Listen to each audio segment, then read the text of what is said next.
Welcome to the second video in this series of Kane Michael and Eric Tipton inviting fellow Beast members Cheryl Corntassel, Justin Edge, Larry Porch, and Mark Newble to their neck of the woods for a 3.5 day camp out. After a 2.5 hour hike deep in the interior of the forest, we made it to where we would set up camp on a ridge at the edge of a cliff overlooking a valley. Before we could get our hammock set up, we were hearing trees snapping and other peculiar sounds around us. As darkness loomed over our camp, our anticipation of the night's activities would not disappoint us.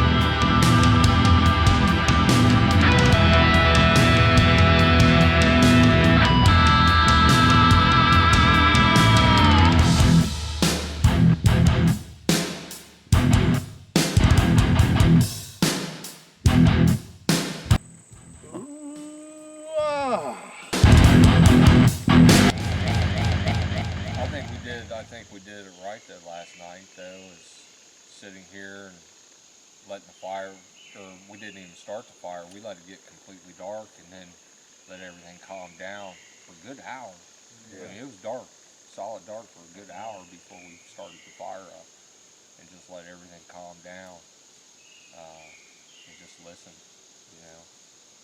And then started the fire, got the fire going, got moving around a little bit, which kind of stirred things up, you know, and then they started paying attention and coming alive a little bit.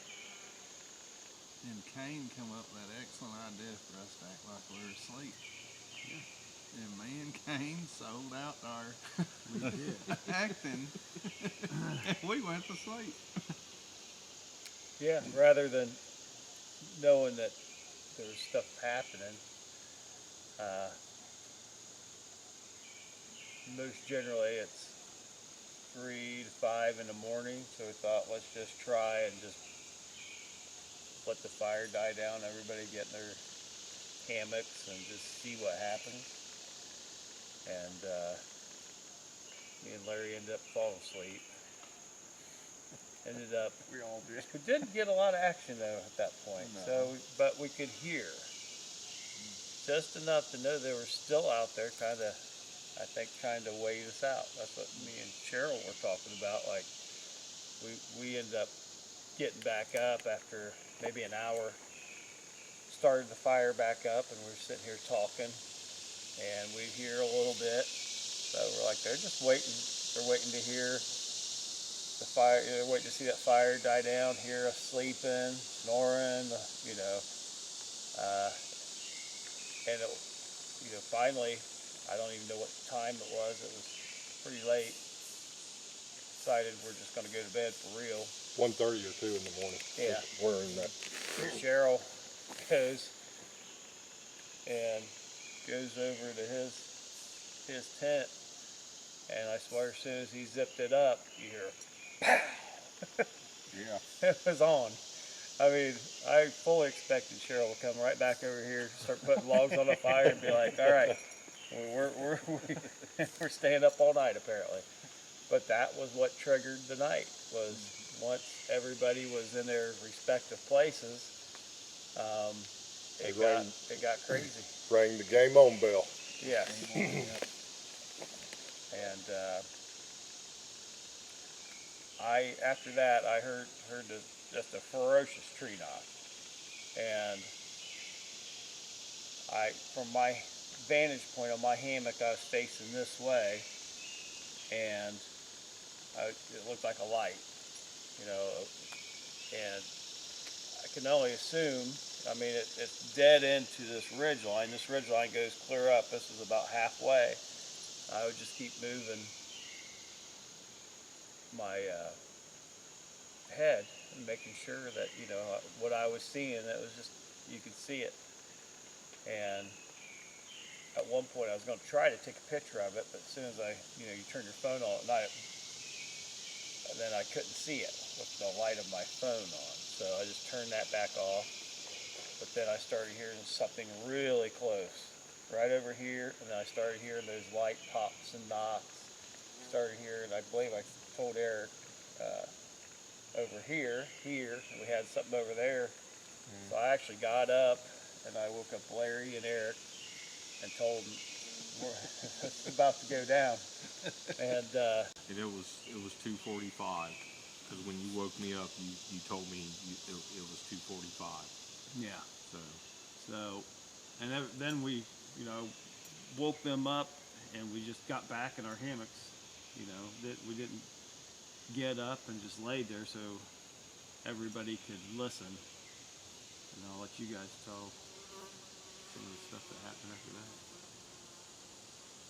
it wasn't soon after. I mean, as soon as you got back into your hammock, maybe 45 minutes later, something come up on the side of the ridge on top,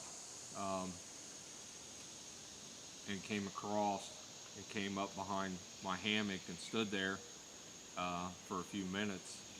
I was expecting really for it to just come over and fold me up and haul me away, but then it moved off. I heard it move off, and then it wasn't soon after that, Cheryl. Cheryl's off by himself back there, so we could appreciate and see and hear his light coming on and off at various times of the night, and Cheryl can tell what he was experiencing. So after I heard that wood knock, after climbing in the tent, I knew it was going to be a long night, so I couldn't go to sleep. There's no way I could go to sleep. And nothing happened for the longest time.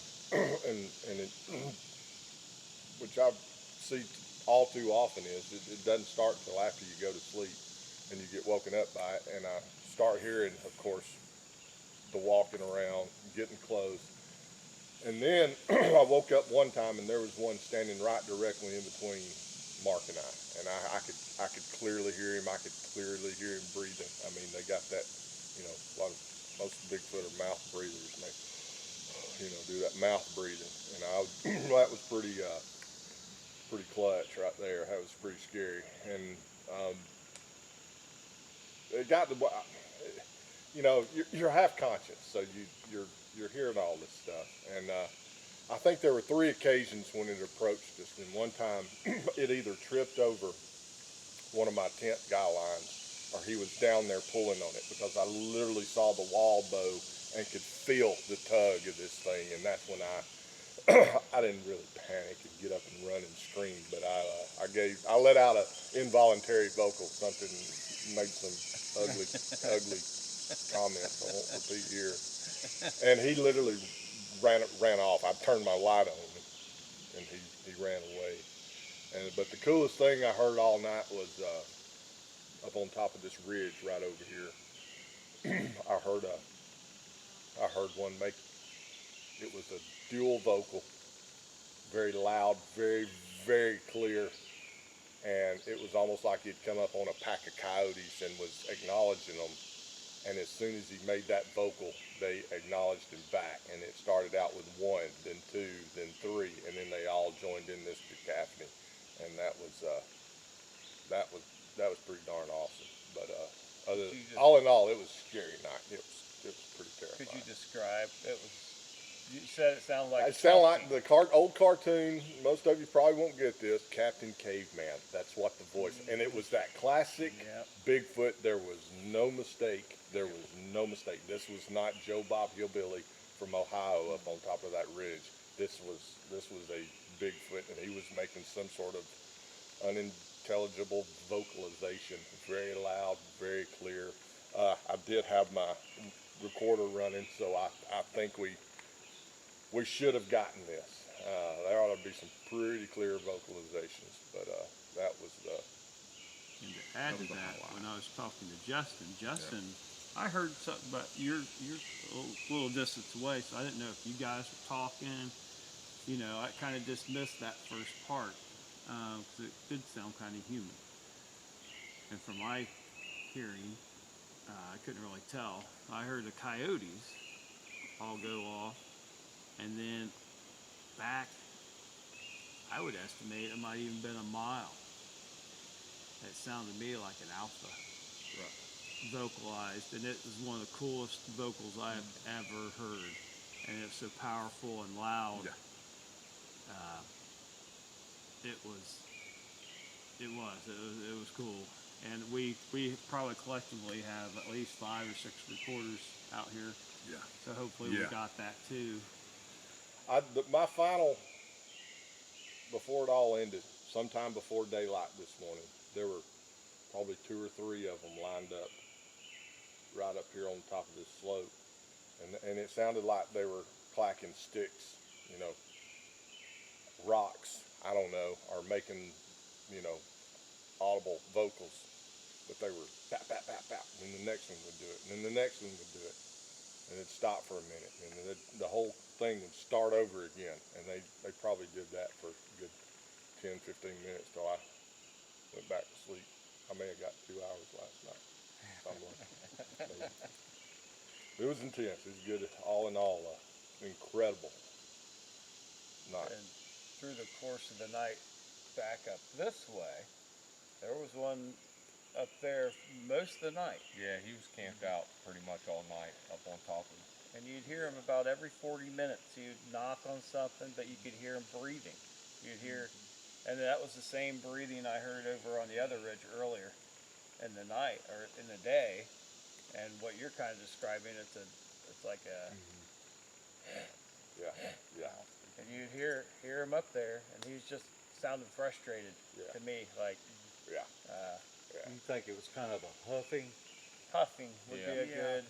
Several times he got down because my hammock is right there, and he got down. I mean, he must have been not more than 10 feet from my head doing that. He was probably right behind the tree my hammock's tied to. And I'd hear that he would come right up on me. I'd hear the huffing, and then he'd back off. And it would happen several times.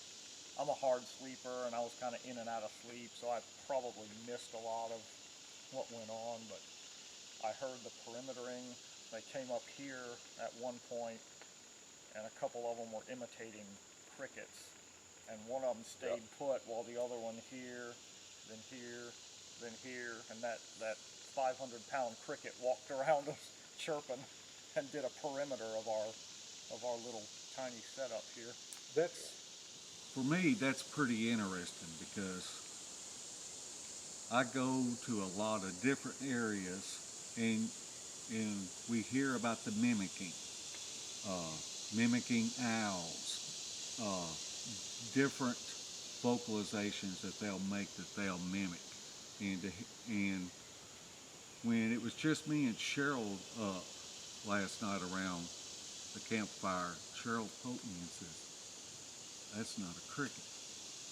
And so that's the first time that I have experienced a booger sitting there mimicking an insect, a cricket.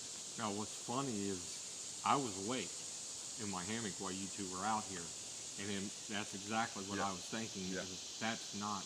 That is He not, screwed up. He screwed up. A cricket, their cadence is perfect. Oh, They do not miss time.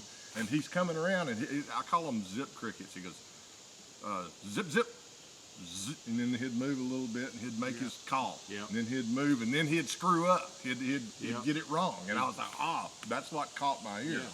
You know, he instead of doing like, what he normally does, it's like he screwed up, and then he tried to correct himself. That was what was the darn thing. And then he came all the way around, and he would just go like Justin said, on a clock arm or a clock hand. And then he'd start working his way back around, and then we had his buddy answering him down in this gorge, this ravine right in front of us down here. and he would answer back. He never moved, but he did that, and he went all around our campground all night long, and that was pretty cool. Yeah. But I'll there be was so honest with much. you. Go ahead. When we were by the campfire and you were talking about this cricket, Yeah. this unknown cricket, I was questioning the mushrooms I gave you. Because I'm like, what is he talking about, this cricket? But when I was in my hammock, it made its way around. Start paying attention. It was right. Yeah. It was right there. It could have reached out and touched it. And it didn't sound like a cricket to me. But for you saying that's validation for me, because I heard the exact same thing while I was laying there, and I went, he just screwed up. Yeah. I caught Sure it. He did. just screwed up. Yeah. So yeah, that's great validation right there. They started following us on the way in here yesterday. I mean, we didn't get, a half a mile into the woods and maybe 3/4 of a mile, and they were on us. I mean, we heard like a giant wet log that was picked up and thrown and then bounced. So they were on us. It would probably take a good month to sit down and compile all the audio and video of what we captured on this trip alone, just to get every single, And that's day one. Yeah, that was day one. Yeah. We had a ton of activity during the day. I've never seen yesterday. so much during the day. Me either. Yeah, there was a lot, and I think once we set up, they were sitting there like, we don't want you here. They did that, and that's par for the course of what we've always experienced. Not a lot of vocals per se. Yeah, well, they did give a few They whoops. did. I mean, clear, Like loud yesterday, whoops. and then They last did not night. care. They just, were letting us know that, Yeah, They're I think very, very comfortable here. Yeah. When they do that, they're extremely comfortable in their surroundings. Right. To give the vocals. That Well, they it do. tells me they've already triangulated us and have already checked us out. Most of the hammocks are set up right here, and I set up my hammock on a perimeter. This ridge comes down and it drops off. There's some caves right over here, it's a cliff. and it's just a cliff. And I kind of wanted to get to the edge of that perimeter where they may have to come around, and so hopefully we could catch some more audio. And that's what first thing this morning, what I did was some of those tree breaks. The one, especially the one we heard that I was really close to. I went down there. I saw when I was actually crawling, and I was watching something else on the other ridge. But I saw when that break happened, I saw the leaves. I looked over this huge rock, and I could see the leaves where this happened. So I want to go there. I want to see evidence. Eric had what he felt something trapped over here. That's when I snuck him my big camera. So that's at daylight. I went. There's only one place that right where he said there's only one. It's a cliff, but there's a crevice through the cliff, and that's exactly where it was held up at. And there was an escape route. And over here, where that we heard that tree break, I believe it actually was there's a huge arch now, and the way that arch is, it hit those leaves, and that's what I was seeing. So I just went there to try to explain to myself what I experienced yesterday, and visualize it, and see there was no other broken trees, like a tree fell, and something we've been experiencing out here all weekend is these trees breaking, but you don't hear them hit the ground. No one's heard a big thud, because trees do fall, all the time.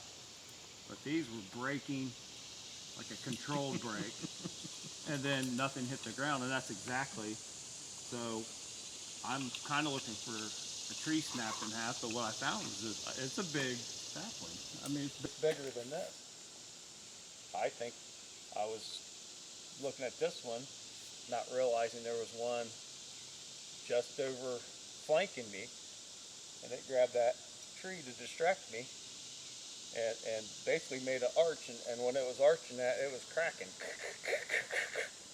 Nothing hit the ground. It makes perfect sense. Yeah. So now I had to have an experience and went out and have an explanation. Why in it? That's where I was at yesterday. And I heard something come down the side of this ridge and hunker down in this thicket. Now, prior to all that, Kane was up in by the caves. When this happened and this came down and was pinned, Kane came around the corner of the boulder and saw all these trees moving. So,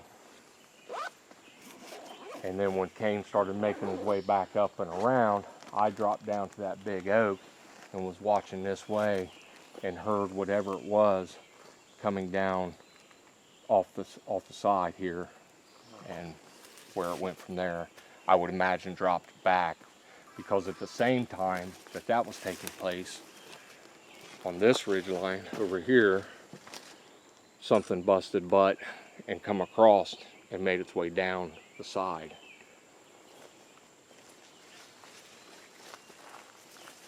So we've got Kane, Cheryl, and Larry up top up there looking around, and we're going to see if we can't pick up any trackway down through here somewhere that this big boy might have.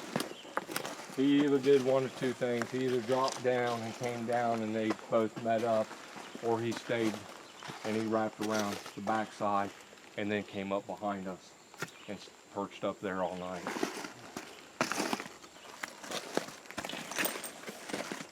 What does Dan Ricky say? We all gonna die. Yeah, we all gonna die.